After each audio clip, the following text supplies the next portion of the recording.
चाहे national level हो चाहे स्टेट लेवल हो, बीजेपी की जो सरकार है वो एक भी पेपर इस देश में नहीं करवा पाती। डबल इंजन जो है इनका वो डबल लीक बन चुका है। देश में नीट लीक होता है, महाराष्ट्र में टीईटी लीक होता है। उनको कोई लेना देना नहीं आपकी एग्जाम कैसी जाती है कैसे नहीं, इनको बस एक ही चीज से लेना देना है, कैसे ये दूसरे पार्टी के एमएलए तोड़ सकते हैं, एमपी तोड़ सकते हैं और कैसे ये बस अपनी पावर बढ़ा सकते हैं। आप 50-50 करोड़ में एमपी फोड़ रहे हो, तो एक बात तो क्लियर है, बीजेपी इस देश में एक भी एग्जाम नहीं करवा पाती, क्योंकि ये अनपढ़ और गवार लोग हैं, इन्होंने खुद कभी एग्जाम दी नहीं है। कि महाराष्ट्र में टीईटी का पेपर लीक हुआ है, एक दिन कल को वो पेपर होने वाला था, एक दिन पहले पेपर रद्द किया जाता है, तो इससे तो इतना साबित हो गया, चाहे नेशनल लेवल हो चाहे स्टेट लेवल हो, बीजेपी की जो सरकार है वो एक भी पेपर इस देश में नहीं करवा पाती।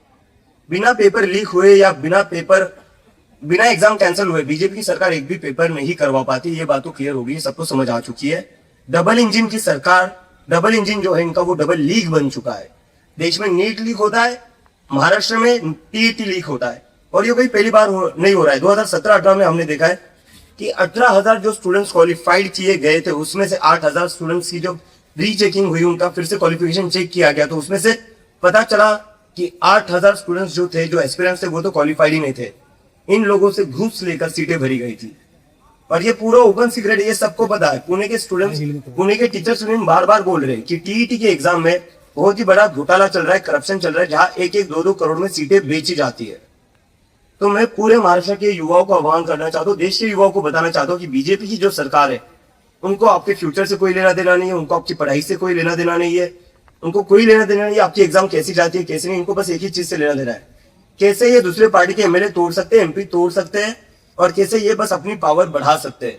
बाकी इनको किसी भी चीज से फर्क नहीं पड़ता है। एक दिन पहले एग्जाम कैंसिल करके अब वो जो स्टूडेंट्स ऑलरेडी सेंटर्स पर पहुंच गए थे, 1,000 से ज्यादा सेंटर्स थे, उसके लिए बच्चे निकल चुके थे, एग्जाम के लिए स्टूडेंट्स निकल चुके थे, उनका क्या होगा, वो कहाँ जाएंगे? अब उस खर्चे की भरपाई कौन करेगा?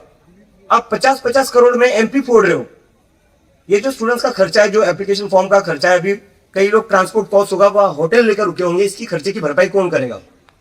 तो एक बात तो क्लियर है, बीजेपी इस देश में एक भी एग्जाम नहीं करवा पाती, क्योंकि ये अनपढ़ और गवार लोग हैं, इन्होंने खुद कभी एग्जाम दी नहीं है, इसलिए ये लोग खुद कोई एग्जाम करवा नहीं सकते। INDC नेटवर्क, बदलते भारत के साथ।